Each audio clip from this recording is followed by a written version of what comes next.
నమస్కారం సార్. నమస్తే. సార్ నల్గొండ సభలో కేసీఆర్ గారు అయితే మరి రేవంత్ రెడ్డి గారి పైన అటు కాంగ్రెస్ పార్టీ పైన బూతులతో రెచ్చిపోవడం జరిగింది. అయితే కొన్ని కామెంట్స్ వస్తున్నాయి సార్. ఇంకా అహంకారం కేసీఆర్ గారికి తగ్గలేదు అని అంటున్నారు. అలాగే ప్రజల్ని కూడా ఆయన నిందించడం చూస్తున్నాం. అంటే బీఆర్ఎస్ ఓటమి పాలవడానికి ప్రజలు కారణం అన్నట్టుగా. మరి దీనికి మరి రేవంత్ రెడ్డి గారి నుంచి ఎటువంటి కౌంటర్ వచ్చిందంటారు సార్?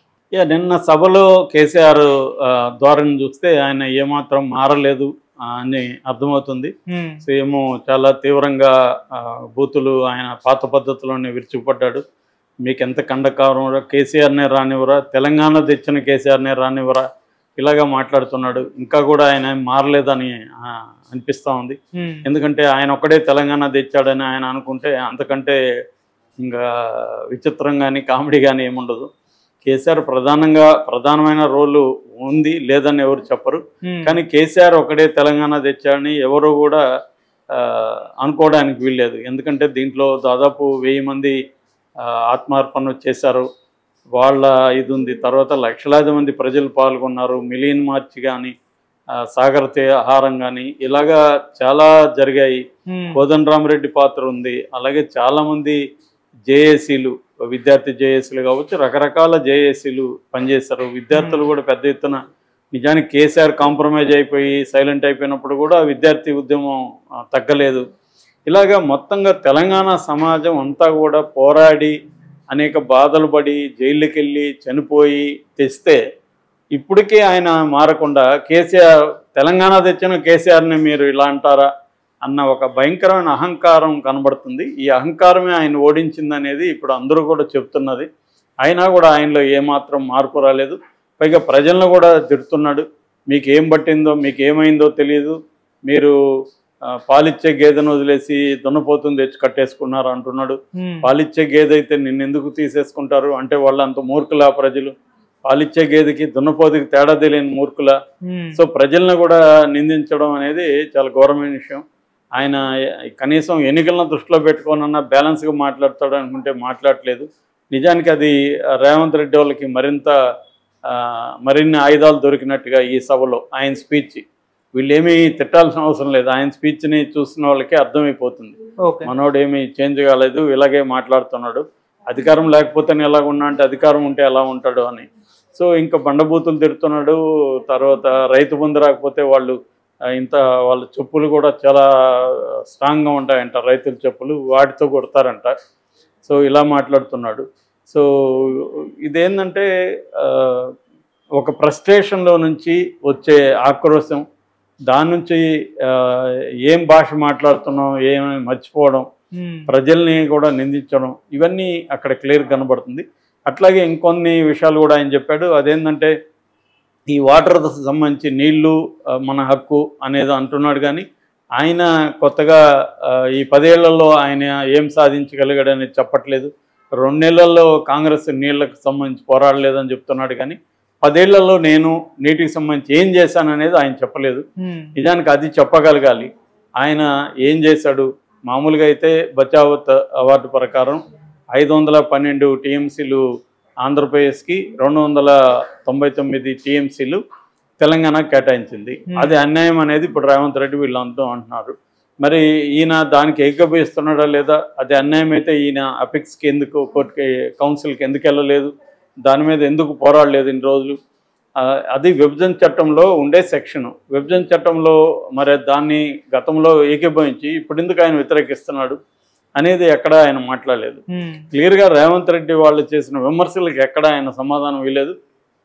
పైగా అహంకారపూరితంగా కేసీఆర్నే మీరు అంటారా, కేసీఆర్నే ఇచ్చేస్తారా అన్నట్టుగా మాట్లాడుతుంది. కేసీఆర్ అయితేమి ఎవరైతేమి, నువ్వు ప్రజా సేవకుడు తప్ప నువ్వేదో ఆకాశం నుంచి వచ్చిన ఇది కాదు కదా. ప్రజలకి అల్టిమేట్గా నువ్వు జవాబుదారీ. ప్రజల తరపున ఎవరైనా అడిగే హక్కు ఉంది. అది అధికారంలో ఉన్నప్పుడు అడగనీయకుండా నువ్వు చూసుకున్నావు. ఇప్పుడు అధికారం లేనప్పుడు కూడా నన్ను అడుగుతారా అన్నట్టుగా మాట్లాడడం. రెండోది తెలంగాణ నేనేది ఇచ్చానని చెప్పడం.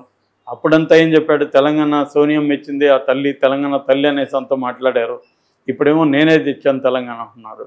సో ఇది ఒక రకమైన నియంతృత్వ పోకడ ఆయనలో క్లియర్గా ఇంకా అలాగే ఉంది. ఇది జనంలకి నెగిటివ్ సిగ్నల్ వెళ్తుంది. ఒక పక్క కేటీఆర్ మీద కూడా ఇలాంటి విమర్శలు వస్తున్నాయి. కేటీఆర్ కూడా రాను రాను ఆయనలో అహంకారం పెరిగిపోయింది. అతను మాట్లాడిన పద్ధతి అదంతా కూడా బాగా నెగిటివ్ వచ్చింది. ఆయన ఎలక్షన్ తర్వాత కూడా వాళ్ళు మార్చుకోలేదు.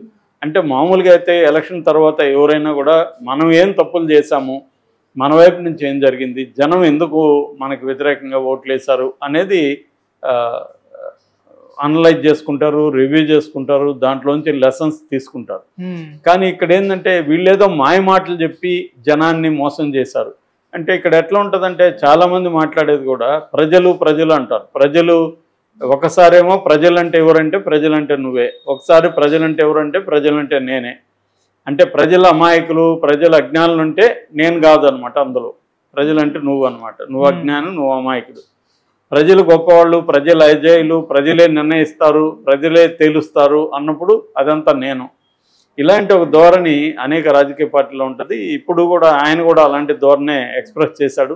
అంటే ప్రజలు ఒక దున్నపోతుని తెచ్చి కట్టేసుకున్నారు అని అంటున్నాడు. అంటే ప్రజలు మోసపోయారు, ప్రజలు గుడ్డిగా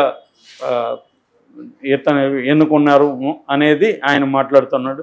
ప్రజలు ఎందుకు మోసపోయారు, ప్రజలు వాళ్ళేమి మీరు అంతకంటే బెటర్గా ఇచ్చుంటే వాళ్ళు ఇంకా ఇస్తారో లేదో తెలియకుండా వాళ్ళని ఎందుకు నమ్ముతారు? కాబట్టి క్లియర్గా మన వైపు నుంచి ఏం తప్పులు ఉన్నాయి అనేది లేదు. రెండోది ప్రాజెక్టులకు సంబంధించి కూడా 1 కోటి ఎకరాలకు ఇచ్చారని చెప్పారు. అదంతా కూడా బూటకమని రేవంత్ రెడ్డి మాట్లాడుతున్నాడు. 1 కోటి ఎకరాలకి ఇవ్వలేదు, 1,00,000 కోట్లు కాళేశ్వరం ప్రాజెక్టు మీద ఖర్చు పెట్టారు, కనీసం 1,00,000 ఎకరాలకు కూడా నీరు పారలేదు అనేది అతను చెప్తున్నాడు. వాళ్ళు డేటా కూడా ఇస్తున్నారు. మరి అది ఎలా తప్పో వీళ్ళు నిరూపించాల్సి ఉంటుంది. అవేమి చేయకుండా కాంక్రీట్గా మాట్లాడకుండా కేసీఆర్ అంటే కృష్ణా జలాలకు సంబంధించి అసలు విషయాలు ఏంటి అనేది చెప్పకుండా కాంగ్రెస్ పార్టీని తీవ్రంగా మాట్లాడడం, తాను గొప్ప తెలంగాణను తెచ్చింది తానే అని మాట్లాడడం, ఇలాంటి దానివల్ల ఏమవుతుందంటే ప్రజల్లో ఇంకా నెగిటివిటీ పెరుగుతుంది తప్ప ఏ రకమైన పాజిటివ్ రాదు. చాలా యూట్యూబ్ ఛానల్లో చాలా పోల్స్ పెడుతున్నారు. ఆ పోల్స్లో అన్నిట్లో కూడా జనం ఇప్పటికి కూడా కాంగ్రెస్ కరెక్ట్ అన్నట్టుగానే మాట్లాడుతున్నారు. సో దాన్ని చూసైనా కేసీఆర్ కొంత ఆలోచించాల్సి ఉంది.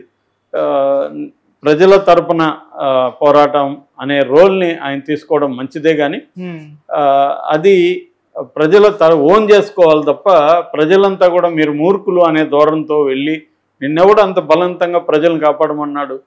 ప్రజలు నిన్నేమన్నా మూర్ఖత్వంలో ఉండడం మమ్మల్ని వచ్చి మీరు కాపాడని ఏమన్నా అడిగారా? లేదు కదా.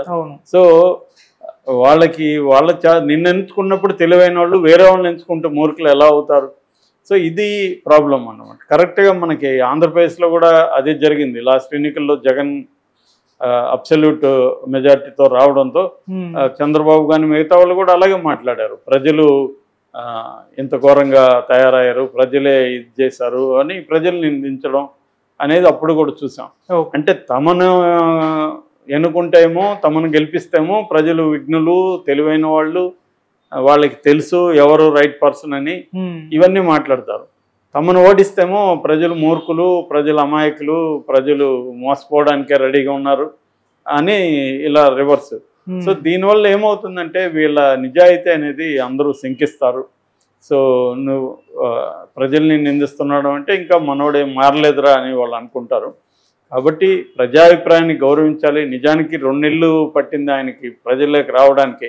ఎవరైనా కూడా ఇప్పటివరకు నేను ఎప్పుడూ కూడా చూడలేదు, ఏ ఎన్నికల్లో కూడా ఓడిపోతే ముందాగా ఓటమిని అంగీకరిస్తారు. ప్రజలకి ఇన్ని రోజులు మమ్మల్ని 2 సార్లు ఎంచుకున్నందుకు మీ కృతజ్ఞతలు తెలియజేస్తున్నాం, మేము మీ తరపున పోరాడతాము అనేది ప్రజలకి ఇవాళ అది వదిలేసి అంటే నువ్వు ఓడిపోతే నేను ఇంట్లో కూర్చుంటా, గెలిస్తే మాత్రమే వస్తా. గెలిచినప్పుడు కూడా ఆయన రాలేదనుకో, అది వేరే విషయం. గెలిచినప్పుడు కూడా ఆయన రెగ్యులర్గా సెక్రటేరియట్కి వచ్చి పనిచేసిన చరిత్ర లేదు. సో ఇది కనబడుతుంది. దానికి రేవంత్ రెడ్డి వాళ్ళు కూడా గట్టిగానే కౌంటర్ ఇచ్చారు. అతని ధనదాహమే ఈ ప్రాజెక్ట్ని కొంపముంచిందని చెప్తున్నారు. సో క్లియర్గా నిన్న అక్కడికి వెళ్ళి ఆ పగుళ్ళు సంబంధించిన ఫోటోలు మేడిగడ్డకి అదంతా పెట్టారు. సో దాన్ని కూడా వీళ్ళు ఓన్ చేసుకోకుండా 1-2 పిల్లర్స్ పోతే మళ్ళీ పిల్లర్స్ కట్టుకోవాలా, దానికి ఏముంది అని మాట్లాడుతున్నారు తప్ప దాన్ని ఓన్ చేసుకొని అది తప్పు జరిగింది నిజమే, మేము దాన్ని సీరియస్గా తీసుకుండాల్సింది, అటువంటి ఒక ఆత్మ విమర్శ అంటారు, అది ఎక్కడ కూడా ఏ కోశానా కేసీఆర్లో ఇప్పటికీ కనబడలేదు. మరి ఇది ఆయన నెక్స్ట్ స్ట్రాటజీ ఇది పనిచేస్తుందా లేదా అనేది మనం ఎలక్షన్లో కానీ మనకు తెలియదు.